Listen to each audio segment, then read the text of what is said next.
Thank you so much. Sabadi. Well, it is such a pleasure to be here. Can everybody please give Om a big round of applause for that great introduction. So it is wonderful to be in Luang Prabang. I've always wanted to visit. It is said that this is where the Buddha smiled when he rested during his travels. And I can see why, because it is beautiful and relaxed. The entire area is spectacular. I want to thank everyone at Sopanovang for hosting me here today. And I want to thank the people of Laos. I've been deeply touched by the hospitality that you've shown me. This is my 11th visit to Asia as President of the United States, but it's my first visit to Laos. And in fact, I'm the first United States President ever to come here. And with the kindness that you've shown me, I'm sure I will not be the last. Other presidents will want to come as well. So as I drive around here, it's very familiar to me. It reminds me of my childhood. And my commitment to deepening America's ties to Southeast Asia is very real. That's why I'm the first U.S. president who's regularly met with ASEAN leaders. It's why we're working together to promote peace, protect human rights, encourage sustainable development, advance equality for women and girls, and to meet challenges like climate change and other environmental issues. So thank you very much, everybody.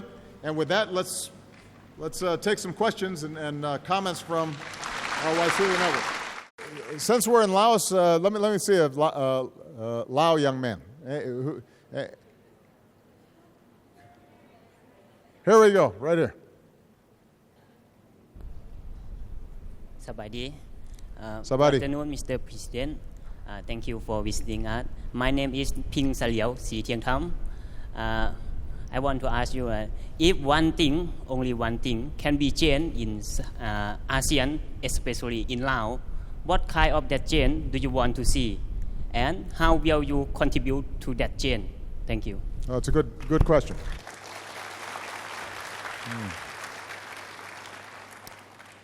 Well, I think that if there's one thing that we've learned is that the most important thing for any country is its people.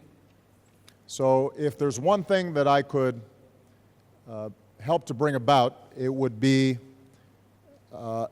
improving educational standards for young people throughout Laos and throughout ASEAN. And as I said before, making sure that that includes girls and not just boys. Because if you look at the countries that are successful, let's just take ASEAN as an example. The country that has the highest standard of living is Singapore. Singapore actually has very little. It doesn't have natural resources. It has ports, but it's a tiny country. And yet, economically, it is very successful. Well, why is that? Well, part of it is because its education levels are extremely high. And as a result, companies from around the world, they are interested in locating in places where they can find a workforce that is creative and smart and can do the job. So it's wonderful if you have natural resources. It's wonderful if you're a big country with a large population. But ultimately, how successful a country is will depend on whether its people have the skills and the education and the vision to be able to use those resources effectively. And we're going to continue to work with all the countries in ASEAN so that we can constantly promote greater education and greater training.